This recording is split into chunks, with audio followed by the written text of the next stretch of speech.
சென்னை தலைமைச் செயலகத்தில் முதல்வர் எடப்பாடி பழனிசாமியுடன் திருப்பூர் தெற்கு தொகுதி எம்எல்ஏ குணசேகரன் வியாழனன்று சந்தித்தார். பின்னர் பேசிய அவர், அதிமுகவில் இரு அணிகளும் குழு அமைத்து பேச வேண்டும் என்றும் ஓ. பன்னீர்செல்வம் தரப்பினர் நிபந்தனையின்றி பேச்சுவார்த்தை நடத்த வேண்டும் என்றும் கேட்டுக்கொண்டார்.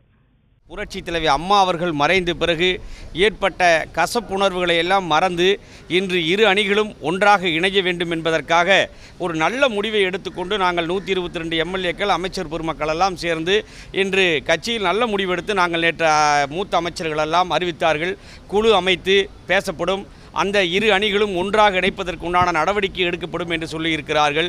அதற்கு குழு அமைத்து பேசுவதற்கு அண்ணன் ஓபிஎஸ் அணியைச் சேர்ந்த நண்பர்கள் தலைவர்கள் எல்லாம் வந்து குழு அமைத்து பேசுவதுதான் ஒரு சாலச்சிறந்த ஒரு முயற்சியாக இருக்குமே ஒழிய அதை விட்டுவிட்டு மீண்டும் பழைய நிகழ்ச்சிகளை எல்லாம் கசப்புணர்வுகளை எல்லாம் நாம் வைத்து கொண்டிருந்தால் இரட்டை இலை சின்னத்தை பெற வேண்டும், கழகத்தை வலிமைப்படுத்த வேண்டும் என்கிற எண்ணம் மட்டுமே அவர்களுக்கு இருக்க வேண்டுமே தவிர இதில் வேற எந்த விதமான வேறுபட்ட கருத்தும் யாருக்கும் இருக்கக்கூடாது.